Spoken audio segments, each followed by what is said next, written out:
Good morning, gardening friends. It seems like forever since we spent some quality time out in the garden together.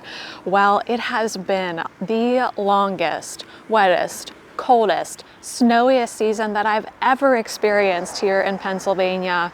I think we might be getting some more snow in a few weeks, but it's the first week of March and I need pansies, violas, and primroses in my life. As you can see, the garden, well, it's soaking wet. I shouldn't really be walking around in it, and I do want to fill up the landscape with pansies this spring, but since it's so wet, what I want to do today is work on some spring containers over on my covered porch. I picked up these gorgeous violas at Shank's Nursery the other day. I also picked up some pink and purple pansies, some white primroses, and we're going to plant these in the long planter on my porch. Can you show them what we picked up the other day? Yeah, so we picked up these beautiful violas and lovely pink pansies the other day at Shank's greenhouse. I also picked up some white primroses. Let me see, I think some of these have the name on them.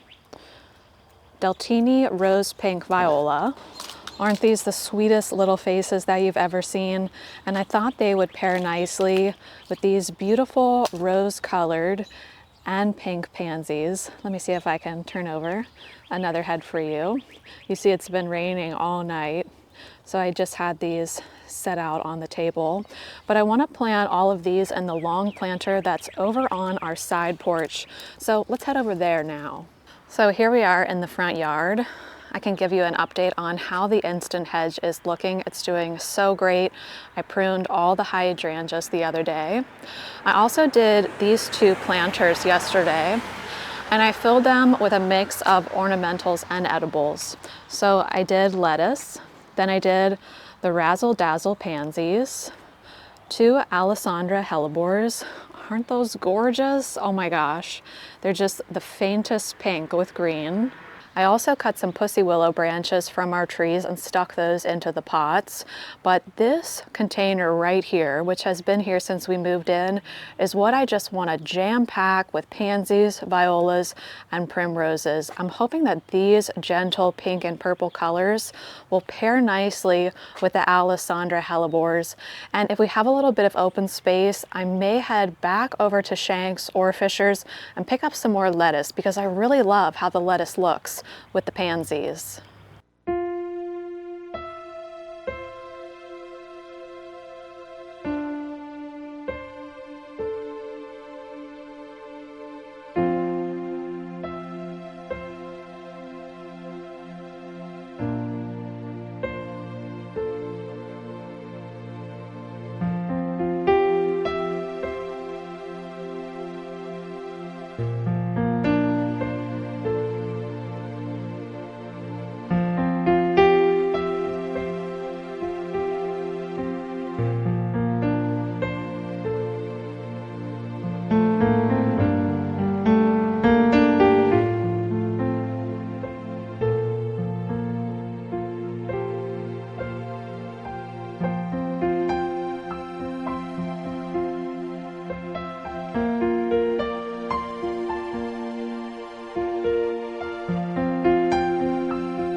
All right, friends, I got the planter done, and I also brought out this vase of Forsythia. I cut this from the garden about 10 days ago, and I've just had it inside on the radiator, and it started to bloom about 2 days ago.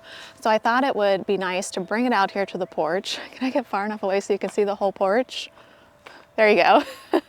I'll turn the camera around in a second, but I just thought it would be nice to have a vase of fresh flowers out here as well. It is freezing. Let me quickly give you a tour, and then I want to take you down to the basement where I've started all my cool flowers. Have I shown you this small garden that I have in the corner? I have this really old limelight hydrangea in the center of an instant boxwood hedge. These two chairs I picked up from Lowe's, I think last year, and they are so comfortable. These are probably the most comfortable chairs in the whole garden. I love them so much. Here's our vase of Forsythia. That's a tongue twister to say that. Here we have our two planters full of hellebores, lettuce, and pansies. The Alessandra hellebore. Beautiful razzle dazzle pansies. And the lettuce, backed up with a bouquet of pussy willow. And then here, what we worked on together today, we have the white primrose, the pink and purple pansies, and then the sweet little purple violas. It's just so nice to have some color to greet you on the porch. Can you see Grace in there sitting on the couch? Let's see if we can get her to come to the window. Gracie, come. Gracie, come right here. Come right here, come. Gracie, I'll meet you at the other door, okay? Go to the other door. She's like, I don't understand that, Mom. I also have another container back here. This is full of lilies that I planted in the fall, and I just did a pot topper of pansies right there. So let me fill you in on everything I've started to grow from seeds so far. Have I showed you that I got the new Vego garden seed starting system? I don't think that I've shown you this yet. So far, I really like this. It was easy to put together. I think I had it put together in about 30 minutes. And the lights are on a timer. You can control the strength. What I really love about it though is that you only have one cord.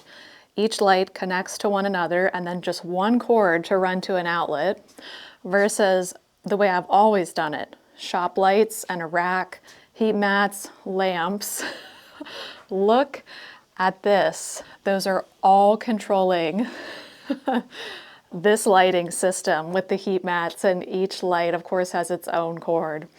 But anyway, this year I'm growing more cut flowers than I ever have grown before. So that's why I invested in another seed starting system. So things are starting to come up. Here we've got larkspur.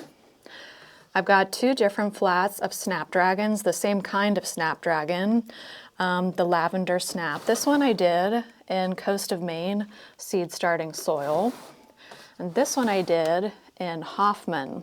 I think I like Hoffman a little bit better so far, but we will see how the growth is over time. And here we have Buplurum. Down here, what do we have? Looks like straw flower. Yes, we have our bright rose straw flower. We need some water down here. Dianthus, Dara, and then feverfew. And up here I have a whole bunch of bare root Astilbe that I just got in from Longfield Gardens. I can't remember the exact name of this Astilbe, but it's a gorgeous purple Astilbe. Later on today I'm going to be starting Ceranth, White Finch Orlea, Nigella, and another flat of straw flower. And I think that's pretty much it for my cool flowers. Well friends, thanks so much for hanging out with me today. I will put a link to this grow light in the description section down below. I needed more grow lights because this year I'm going to be growing more cut flowers than I've ever grown before, so I did need some more lights. So I want to wish you a wonderful day out there in your gardens, and I can't wait to get back into the garden with you again when it's warmer out and when we can plant an abundance of cut flowers together. Have a great one, friends. Bye.